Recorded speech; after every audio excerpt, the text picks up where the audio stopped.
September first week లో tsunami guarantee. ఎందుకంటే ఆ వారంలో ఏదో ఒకరోజు తలంటు స్నానం చేసి తీరిగ్గా తెలంగాణ మీద తన స్టాండ్ ఏమిటో క్లారిటీ ఇస్తానన్న చంద్రబాబు నాయుడు పార్టీ లోపల బయట చర్చ పెట్టారు, చిచ్చు కూడా రేపారు. అసలు చంద్రబాబు ఎందుకింత టెంప్ట్ అయ్యారన్నది సీమాంధ్రుల సందేహం అయితే, రొట్టె విరిగి నేతిలో పడినట్టేనా అన్నది టీ తమ్ముళ్ల టెన్షన్. ఇంతకు అటూ ఇటూ కాని హృదయంతో ఇన్నేళ్లు సాగదీసిన చంద్రబాబు ఈసారి ఎటువైపు మొగ్గుతారు? రెండు రకాల తమ్ముళ్లను ఏ ఫార్ములాతో కొడతారు?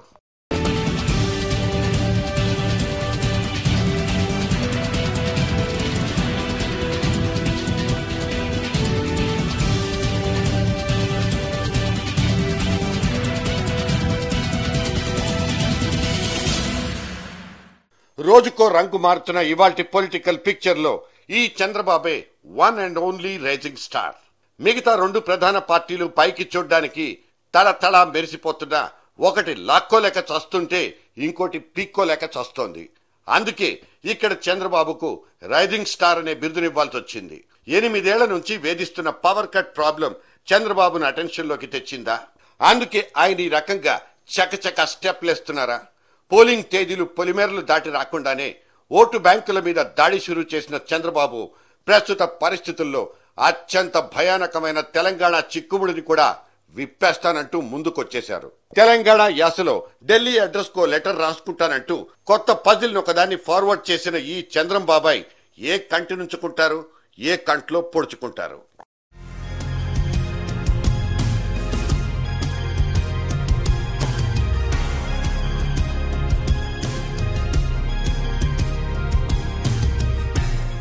చంద్రబాబు ఇప్పుడు అర్థం కాని చిక్కు ప్రశ్న. ఇప్పటికే పార్టీ భవిష్యత్ సూచిక ఎటువైపు చూపిస్తుందో తెలియక జుట్టు పీక్కునే జబ్బుతో తెగ బాధపడిపోతున్నారు తెలుగు తమ్ముళ్ళు. పాపం వాళ్ళ సారు మామూలప్పుడే ఓ పట్టాన అర్థం కారు. పోని నిప్పు కడికల్లా మెరిసే ఆ రెండు కళ్ళను చదువుదామంటే అందులో కూడా ఓ భావం ఉండదు, ఇంకో జీవము ఉండదు. మరి ఇప్పుడున్న క్రిటికల్ కండిషన్ లో చంద్రబాబు మౌన వీణ ఏ రాగాల్ని ఆలపిస్తుందో ఎలా పసిగట్టడం? తెలంగాణ అంశం మీద స్వారీ చేయడం అంటే మాటలు కాదు. పాము చావకూడదు, కర్ర విరక్కూడదు. ఉన్నది పోయి ఉంచుకున్నది పోయి తెలుగుదేశం మొహం వాచిపోతే, ఆ చంద్రుడు మళ్లీ చీకట్లోనే మగ్గిపోతే దాన్ని చూసి ఆనందపడిపోవాలన్నది మిగతా పార్టీల తాపత్రయం. మరి బాబుగారు అంత ఈజీగా పోల్తా పడే రకమా? 2004 అండ్ 2009 ఒకసారి కానే కాదన్నారు. ఇంకోసారి కేసీఆర్తో కలిసి తెలంగాణ కాడిని భుజానికెత్తుకున్నారు. ఆ 2 సార్లు ఆయన అనుకున్న కథలన్నీ అడ్డం తిరిగి ఆపోజిషన్ కుర్చీలోకి ఎత్తి కుదేసిన సదరు పరాజయాలకు బాబుగారి స్ట్రాటజీల కంటే అప్పుడున్న పరిస్థితులనే కారణాలుగా చెప్పుకుంటారు. మరి ముచ్చటగా ఈ మూడోసారి చంద్రబాబు ఏ పాచికను ప్రయోగిస్తారు? ప్రధాన ప్రతిపక్షంగా మీ వైఖరేంటి? తెలంగాణ కావాలా వద్దా అంటూ నిగ్గదీసే వాళ్లను 4 ఏళ్ల కిందటే లెటర్ ఇచ్చేశాం, పోయి చదువుకోండి అంటూ తప్పుకునే వాళ్లు తెలుగు తమ్ముళ్ళు. దీన్ని జెరాక్స్ తీసి ఇంకో కాపీ పంపించొచ్చు కదా అంటే మాత్రం వీళ్లు ఉలకరు పలకరు. ఈ వ్యూహాత్మక నిశ్శబ్దం వల్లే చంద్రబాబు 2 కళ్ల రాక్షసుడిగా పేరు తెచ్చుకున్నారు. పార్టీ కూడా బాగా పల్చరైపోయింది. చిట్ట చివరకు మాట్లాడకపోతే మటాషేనన్న జ్ఞానోదయం కూడా కలిగింది. తెలుగుదేశం పార్టీ తెలంగాణకి పూర్తిగా మద్దతు ఇచ్చే పార్టీ. ఏ ఒక్క ఇంచు కూడా వెనుకకి తగ్గాల్సిన అవసరం లేదు. అందుకనే ప్రణబ్ ముఖర్జీ గారికి లెటర్ ఇచ్చాము. ఆ లెటర్ ఈనాటి వరకు కూడా మేము వాపసు తీసుకోలేదు. మా లెటర్ తీసుకున్నటువంటి వ్యక్తి కూడా ప్రెసిడెంట్ ఆఫ్ ఇండియా అయి కూర్చున్నాడు. ఆయన చెప్పమనండి ఇయ్యలేదని చెప్పి. అయినా సరే ప్రజల మనోభావాలకు తగ్గట్టుగా మరొకసారి స్పష్టమైనటువంటి వైఖరిని చెప్పడానికి తెలుగుదేశం పార్టీ సిద్ధంగా ఉంది, లేఖ ఇవ్వడానికి కూడా సిద్ధంగా ఉంది. తెలంగాణ అంశం మీద పరిశోధనకే పరిమితమైన చంద్రబాబు ఇన్ని రోజులు టైంపాస్ చేసి ఇప్పుడు ఇలా సడన్ గా స్ట్రోక్ ఎందుకు ఇస్తున్నట్లు? తెలంగాణ అంశాన్ని ఎటూ తేల్చకుండా ఇన్నాళ్లు నాంచినందుకు కృతజ్ఞతాపూర్వకంగా కనీసం అటువైపైన ఓట్లు పడతాయని చంద్రబాబు ఆశపడ్డారు. అయితే కోస్తా సీమల్లో జరిగిన మొన్నటి బైపోల్ కూడా తెలుగుదేశాన్ని కన్నీళ్ల వానలోనే ముంచి తేల్చింది. ఎన్నికలప్పుడు జనానికి ఫలానా అంశం మాత్రమే గుర్తుకొస్తుందన్న క్యాలిక్యులేషన్ ఏదీ లేదన్న కనువిప్పు చంద్రబాబుని ఈ విధంగా మార్చేసిందా? తెలంగాణ పాలిట ఖల్నాయక్ అంటూ ముద్రపడ్డా ఇటువైపున్న పరకాల ఓటరు చంద్రబాబు మీద చూపిన ఒక మోస్తరు కరుణ కూడా చంద్రబాబును రీథింక్ చేయిస్తోందా?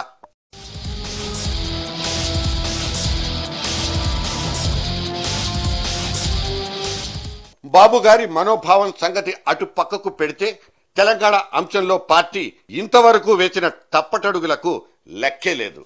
ఆడుసు తొక్కడం, కాళ్లు కడుక్కోవడం టీడీపీకి అలవాటైన సమాచారమేనని పార్టీలో వినిపిస్తున్న గుసగుస.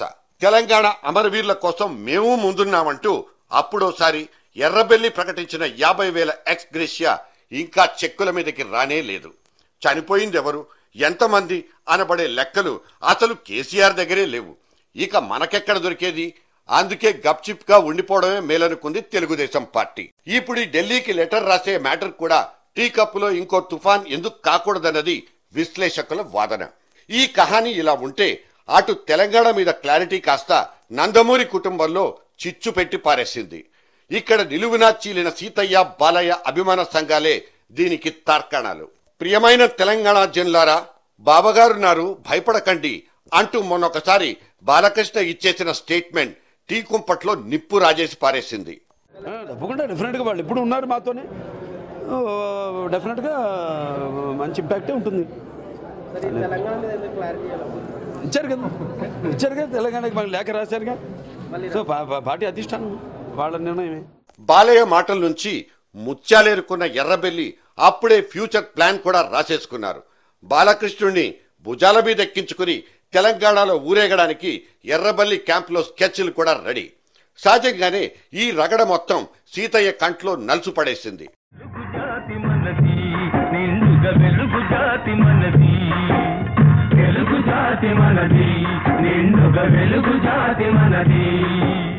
తెలంగాణ నాది, రాజలసీమ నాది, సర్కారు నాది, నెల్లూరు నాది, అన్నీ కలిసిన తెలుగునాడు మనదే మనదే మనదేరా.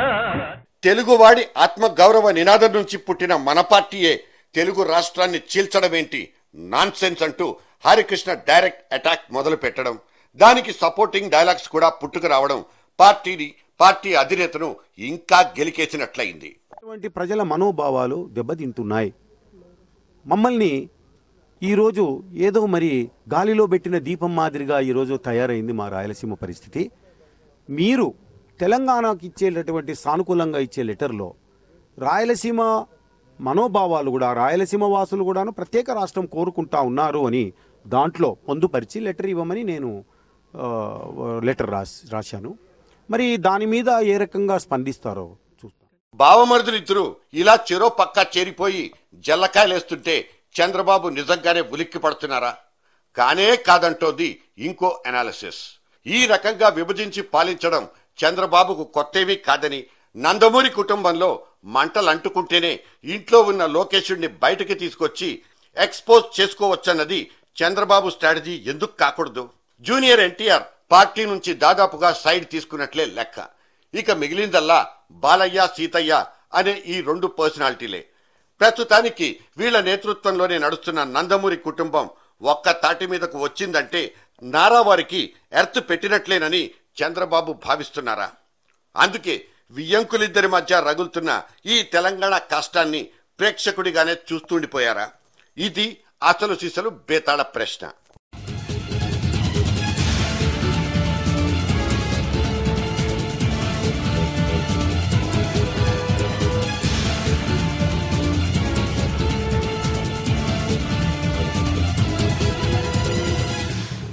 అప్పుడెప్పుడో పెద్ద బామ్మర్దిని పార్టీలో పెట్టుకుని ట్రాన్స్పోర్ట్ మినిస్ట్రీ ప్రసాదంగా పంచిపెట్టారు చంద్రబాబు.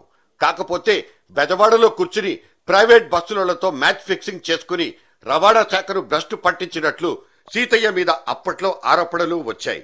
ఆ లొల్లంతా మర్చిపోయి ఇప్పుడు మళ్లీ పోలిట్ బ్యూరోలో కుర్చీ వేసి కూర్చోబెట్టుకున్నారు చంద్రబాబు. సీజన్కి ఒక్కసారైనా కన్నెర్ర చేయకుండా ఉండడం తెలియని సీతయ్యతో ఎప్పటికైనా ట్రబులేనని చంద్రబాబుకు తెలుసు. లోకేష్ ఫ్లెక్సీల నాటి మెగా హారర్ సీన్ చంద్రబాబు ఇప్పట్లో మాత్రం మర్చిపోయేది కాదు.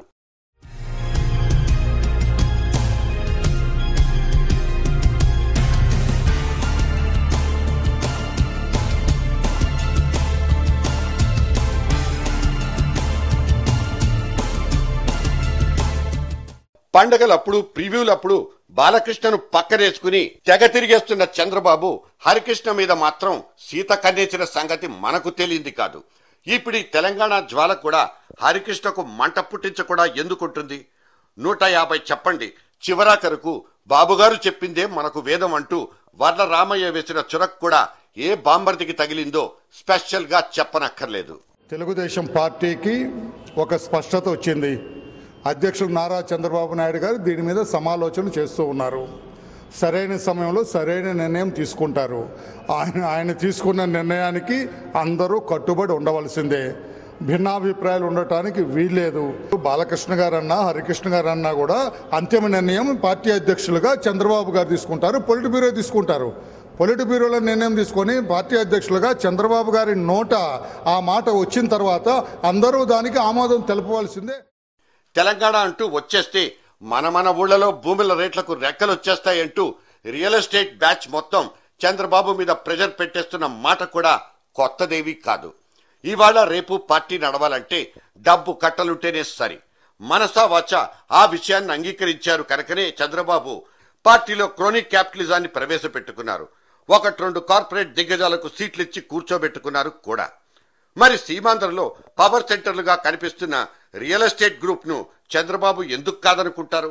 ఎనీహౌ, ఇప్పుడు క్రాస్ రోడ్స్ లో నిలబడ్డ చంద్రబాబు ఏదో ఒకటి తేల్చాల్సిన కంపల్సరీ సిచ్యువేషన్ లో కొట్టుబిట్టాడుతున్నారు. ఇంతకు ముందు పరిస్థితి వేరు. తానొక్కడే బలమైన ప్రతిపక్షం. ఇప్పుడైతే కథ పూర్తిగా మారిపోయింది.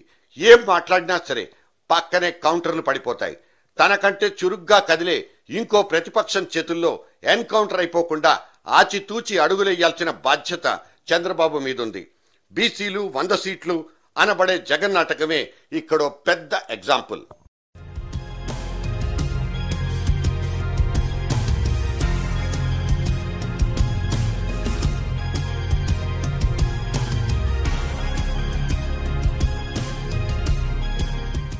నాలుగు కుక్క బిస్కెట్లు ఇసిరేసి దూరంగా నిలబడి సినిమా చూసే స్ట్రాటజీ కాంగ్రెస్ పార్టీది. దేన్ని ఓ పట్టాన తేల్చి పడేయదంటూ ఆ పార్టీ మీద అందరూ ఆడిపోసుకుంటున్నారు. ఆ గూట్లో నుంచి ఊడిపడ్డవాడే కనుక ఈ చంద్రబాబుది కూడా టైంపాస్ చేసుకునే పాప్కార్నర్ టెక్నాలజీ కూడా కావచ్చు. ఏంటి, తెలంగాణ యాసలో లేఖ సంగతేనా మీరు అడిగేది? బాబు గారు బిజీగా ఉన్నారు, ఇస్తారులేదు. ఈ సెప్టెంబర్ కాకపోతే ఇంకో సెప్టెంబర్, తొందరేముంది అంటూ తెలుగు తమ్ముళ్ళు తొండాటకు దిగిన రేపటి రోజున ఆశ్చర్యపడాల్సిన అగత్యమే లేదు. అప్పటిదాకా బాలయ్యనిక్కడికి సీతయ్యనక్కడికి సాగనంపి ప్రస్తుతానికి రథయాత్రలతో సరిపెట్టినా సరిపెడతాడు ఈ మాయదారి చంద్రుడు. గ్యాప్ లేకుండా ఓదార్పు యాత్రలు చేసుకుని విపరీతంగా లాభపడ్డ జగన్ పార్టీయే ఇక్కడ తనకు ఆదర్శం అంటూ అంతర్లీనంగా ఓ స్టేట్మెంట్ కూడా ఇచ్చుకుంటారు. అది తెలంగాణ కావచ్చు, తండ్రి పేరు కావచ్చు, సెంటిమెంట్ అనే పదార్థాన్ని ఏ రకంగానైనా వాడుకోవచ్చు అనేది చంద్రబాబు తాజా పాలసీయా? What an idea Babuji.